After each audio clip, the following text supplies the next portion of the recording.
Let's do this one more time. Again, I find this to be the most interesting, most important topic in the world. If you don't, I don't know how. If you're white and you don't understand how this is important, I don't think you have a modicum of self-respect. If you're a person of color and don't find this topic to be important, I don't think you have a modicum of self-respect either.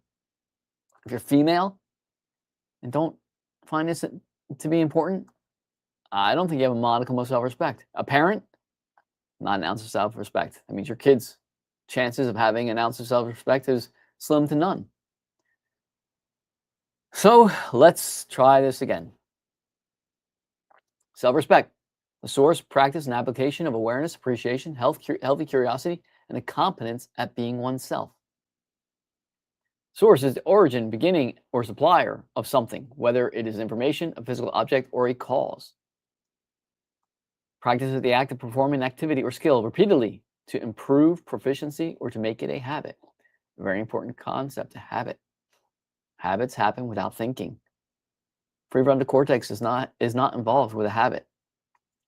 My inner voice self-story, which will come up later, is a habit. I don't have to think about it. In stressful situations, my practiced habitual inner voice self-story comes out first and foremost. No drama, just my personal practiced habitualized inner voice self-story. So habits are very important. Awareness is a state of being conscious, perspective, or knowledgeable about surroundings, internal sensations, or specific information.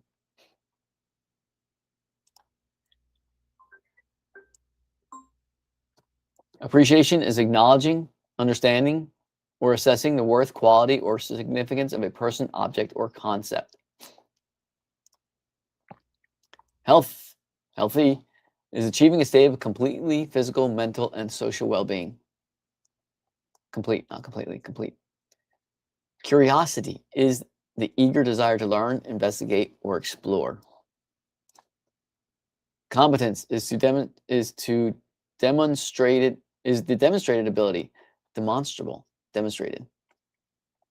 I guess it's demonstrated. Competence is a demonstrated ability, skill, knowledge, or behavior required to perform tasks or roles effectively to an expected standard. Standard is also a very important term.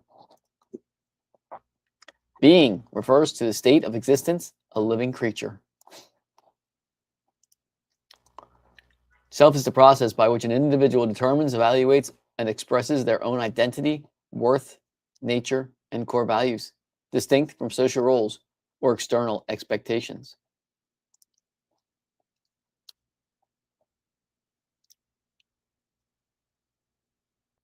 What is white self-respect bankruptcy? The patterns I recognize in my fellow white cisgender male fellow human beings.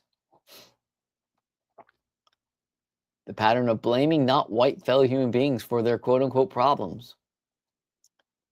If white cisgender males, at least from the area I'm from, at my age group, 55, if they think they have problems, women don't have a chance. People of color don't have a chance. Our kids don't have a chance. Blaming not cisgender fellow human beings for their problems. Immigration, nonsense. Americans don't want to work in the fields. They don't want to do manual labor. They're Americans. That stopped a long time ago. Who's going to go into a nursing home? There are very few white individuals. January 6, 2021 behaviors exhibited by my fellow white cisgender human beings is evidenced by news reports and self-reported videos and pictures.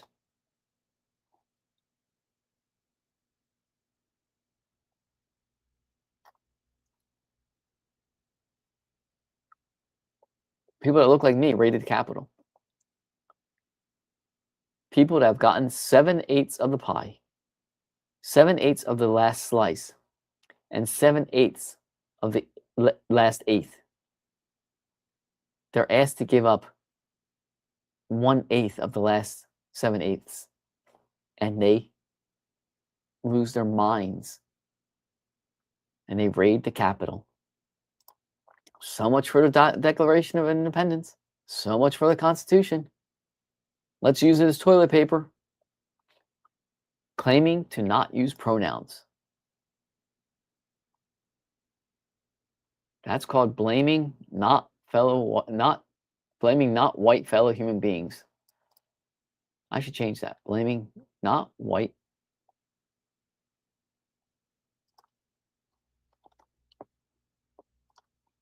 I'm put in here. Blaming not white cisgender fellow human beings for their problems.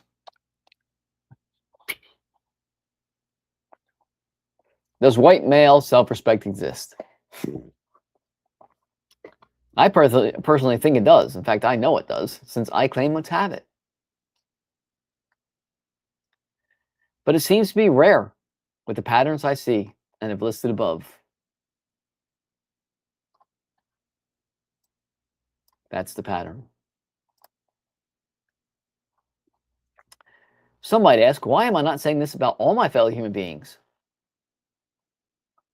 Because I look and am a white cisgender male human being, and the rest of the world's population will just dismiss my observations, saying, quote, you don't know what it's like to be a fill in the blank.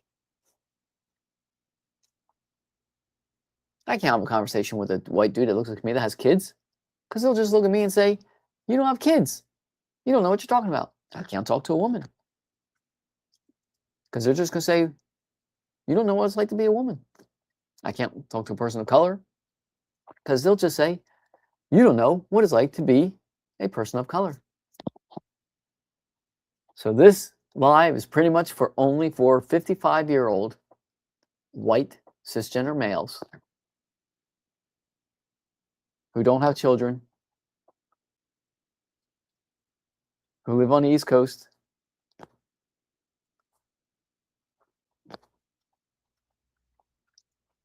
it's just the way of the world. But guess what? There's only one group of people that can save us, and that's white cisgender males, because they are causing all the problems. And until you get it through their skulls, nobody else has a chance. There's only one way to save the human race, and that's to get white cisgender males that look like me, that look like this guy, to understand they're the problem and they're also the solution. And that's what these lives are for. Questions every single fellow human being needs to have answers to before every single interaction with a fellow human being, every single time. Question 1, what dictionary are we using for this interaction? Actually gets the interlocutors on the same page. It increases the possibility and potential for accurate, clear communication. It stops equivocation, because you have the actual... One second, Yoda's thirsty.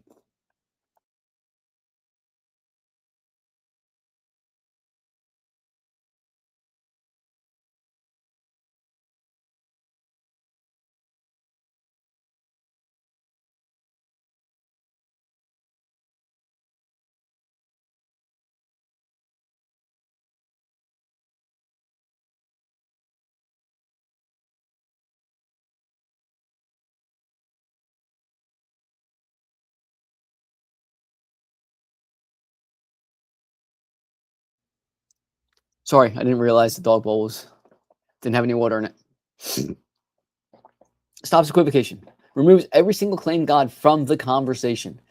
Every single dictionary is descriptive, not prescriptive. If your interlocutor's claim God has not provided any words or definitions of those words, and is thus using human words, then I know the meaning of every single word, and so does my interlocutor. That means there's no special texts, no special words, no special meanings to words. It shows you have self-respect because you know which dictionary you're going to use. It shows you're not going to equivocate. You're not going to. It shows that you want to have an honest conversation, open, clear communication. Shows self-awareness and awareness of others because you're having a conversation with a fellow human being. It shows you have awareness. Shows self-appreciation, appreciation of others because you're pointing out that we're going to be using this dictionary.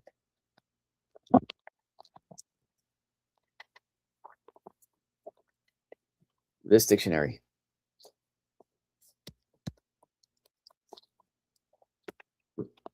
Or whichever dictionary you choose. It shows sympathy, aka prefrontal cortex understanding. Increases individual and interdependent safety because you don't have to fight about words. Because if you don't agree on a word, you just look it up in the dictionary and then you agree on that word. And then you find a word that means what you want it to mean. Stops pronoun ignorance because then you can just look up in the dictionary what he, she, they, it means. Look up what a pronoun is. You is a pronoun. I is a pronoun. There's like over 100 pronouns. Language is very difficult. Clear, precise communication is very difficult without pronouns.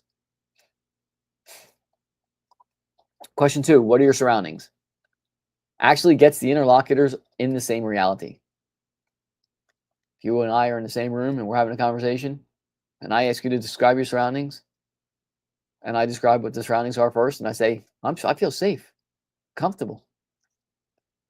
4 walls, ceiling, gravity, and you say you don't feel safe, or the interlocutor says that they don't feel safe, there's a disconnect. One of us, there's a disconnect.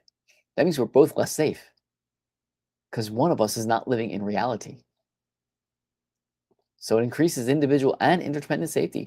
It increases both our safeties when we describe our surroundings and they equate with each other. They equal each other. It assesses the ecosystem's biometric markers. If I'm sitting in a room that's room temperature and you're profusely sweating or my interlocutor is profusely sweating, there's a disconnect there. Their biometrics are off. That means we can't have an honest conversation. What is your inner voice self story? I told you it would come up, and here it is. The most important story in the universe, in my opinion. I know mine. I would like that my interlocutor knew theirs. I doubt highly they do. Dictates how information is assessed, possessed, processed, and addressed. What is an inner voice self story? The story you tell yourself about yourself. Whose voice tells that story to you? Is it your own voice? Others' voices? Your parents? Spouses? Mean kids from school? Is it their voice that has entered your brain and is the voice rattling around telling you you're a piece of crap? A priest, imam, a rabbi's voice?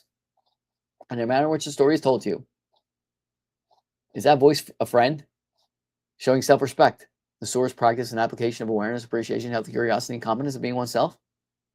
Makes eye contact with oneself in a mirror and smiles at oneself. A friend looks at a friend and smiles. Doesn't give the person in the mirror a finger. Makes eye contact with their fellow human beings and smiles at them. Because you're friendly to yourself, that means you can be friendly to others. Practices the inverse golden rule. Do unto oneself as one would have others do unto oneself. The golden rule has been in effect for over 5,000 years. And look at the state of this of the world. It's failed. If you can't see that, then you fail this one right here. Then you fail this. What are your surroundings? If you think the golden rule has functioned, I'd like you to point out how.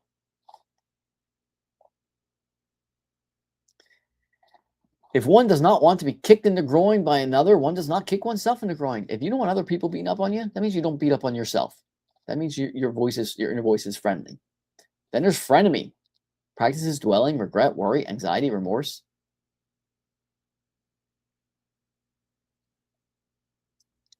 Beats up on you part of the time, not all the time.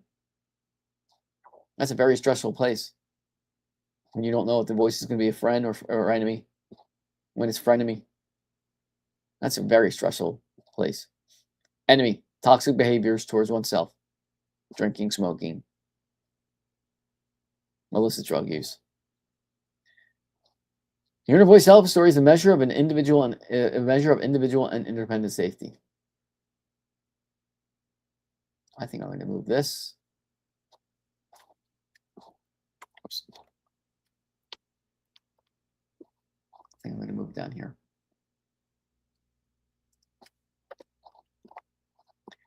It dictates how information is assessed, processed, and addressed.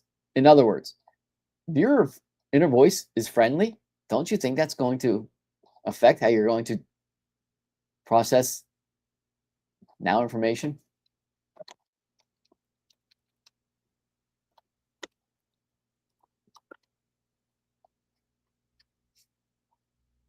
If your inner voice is an enemy, don't you think that's going to dictate how you assess now information? It is the most important story in the universe, in my opinion. It decides the chemistry of your ecosystem.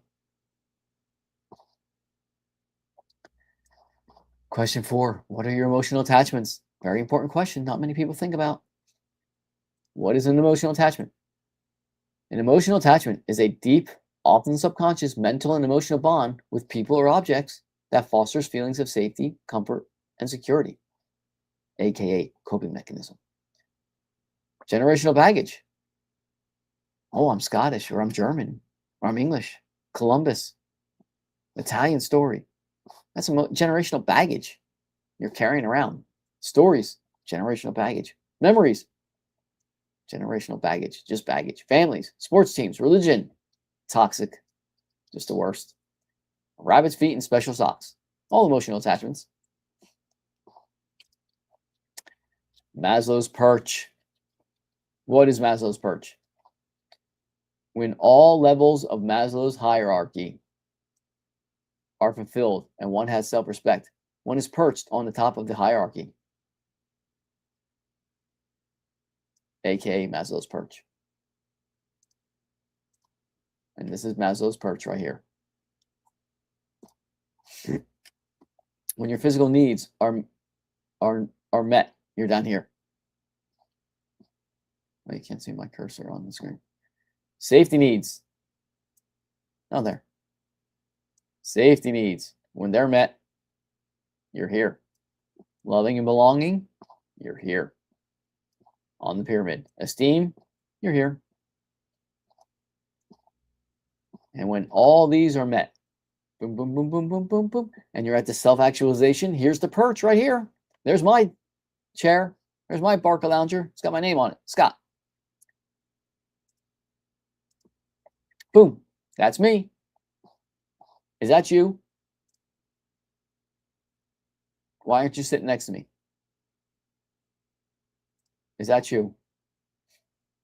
The Barca Lounger on the beach. So what is Maslow's perch? Here's another way of expressing Maslow's perch. Ready? The Barca Lounger on the beach. Envision the most comfortable Barca Lounger ever created. Now envision 2 such chairs lined up on the most beautiful beach in existence. I am sitting in one, comfortable, relaxing, drinking a mock pina colada. I notice the other Barca Lounger is empty. Curious, I look at the beach around me. I see my fellow white, cisgender,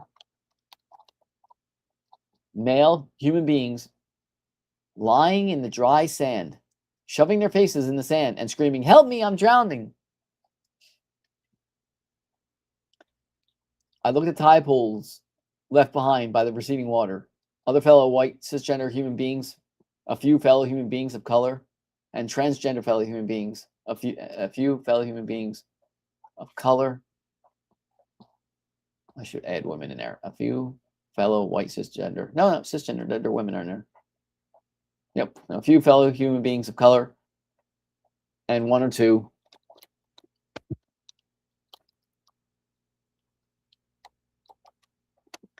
Transgender fellow human beings are lying in 2 inches of water, shoving their faces into the silt and screaming, "Help me, I'm drowning." I look further out into the shallows and see the same. Humans kneeling in... forget that. I look further out in the shallows and see the same. Fellow human beings,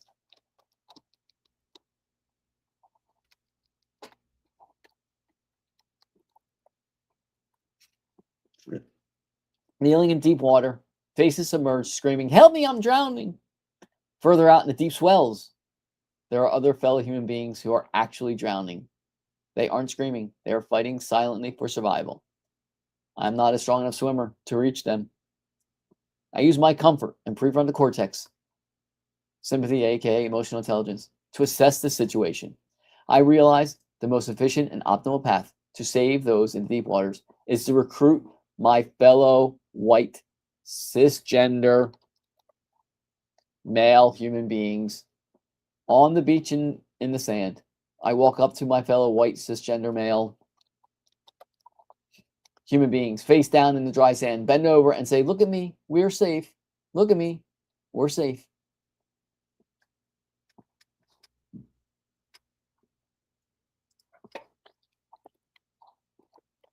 Maybe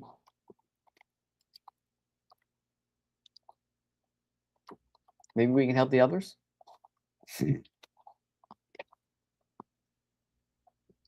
But they refuse to stop their screaming. They continue to shove their faces in the sand.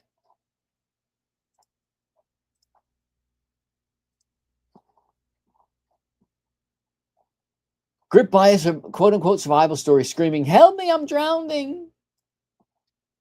Question 1, where are you in this analogy? Where are you? Are you up here in the perch with me? Or are you in the sand? Are you in a chair sitting next to me? Are you in the deep waters actually struggling? Are you swimming out to help your fellow human beings in the deep waters because you're a stronger swimmer than I am? Or are you drowning in the sand? Here's another analogy. Are you a spring or a spigot? Envision a natural spring. Now place a cylinder, open on both ends, on the top of the spring. This is the vessel.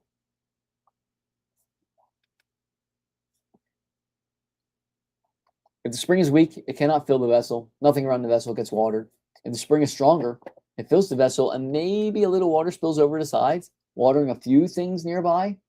Now envision a spring so strong that the water floweth over. Everything around the vessel gets watered. A natural marshland and streams are created and flow from the vessel. The source of the spring is the inner voice self story. Remember the inner voice self story?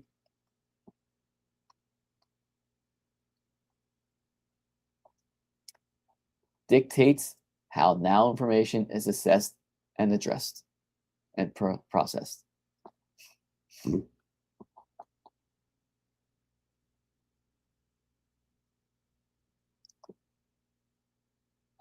Now envision a spigot. Some vessels have spigots installed by the vessel or other vessels, family, friends, identities, and stories.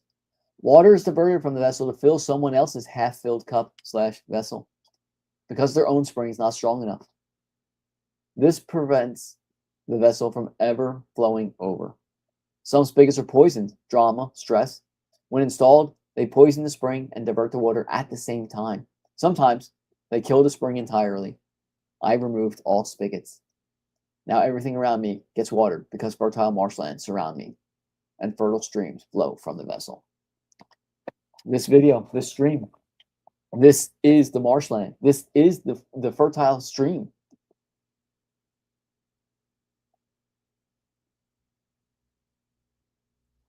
Coming from the Barcaland. Here's a list of behaviors. I just had a thought. What was my thought?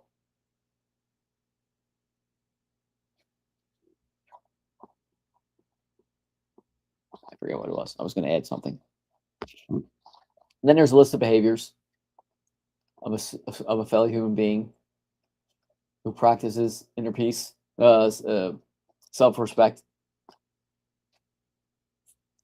Behaviors of a human being not practicing self-respect.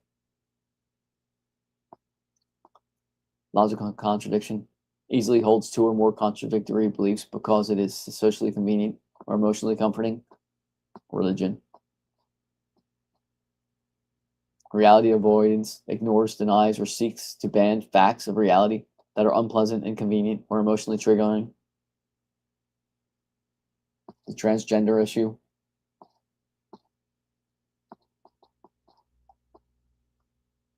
Actions and decision making, blaming external factors, attributing the effects in their life to external causes, the system, other people, society. This is the victim mentality. An awful lot of white males are victims of children who aren't quite sure if they're boys or girls. Those children are attacking men like me. 55-year-old men are getting attacked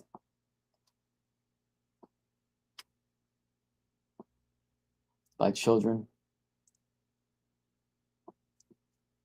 who don't know if they're boys or girls, are trying to figure it out, are confused, don't feel comfortable in their skin. Getting attacked.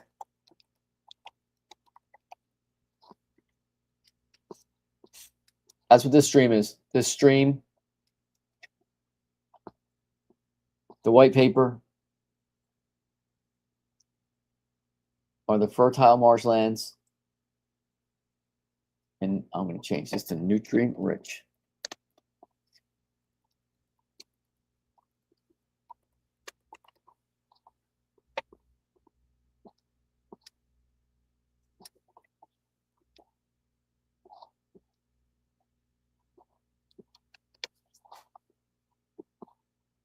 That's what this stream is.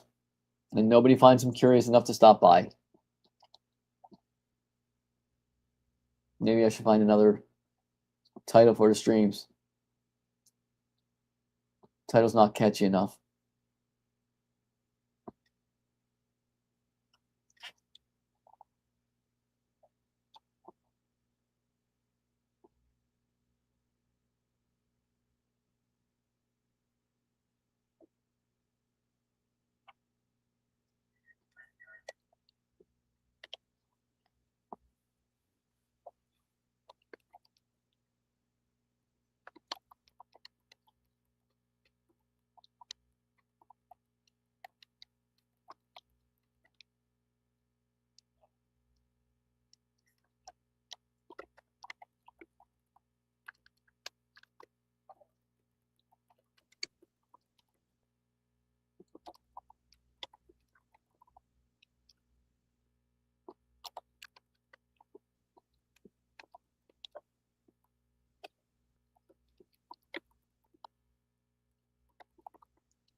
Fell that way.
Thanks for not stopping by.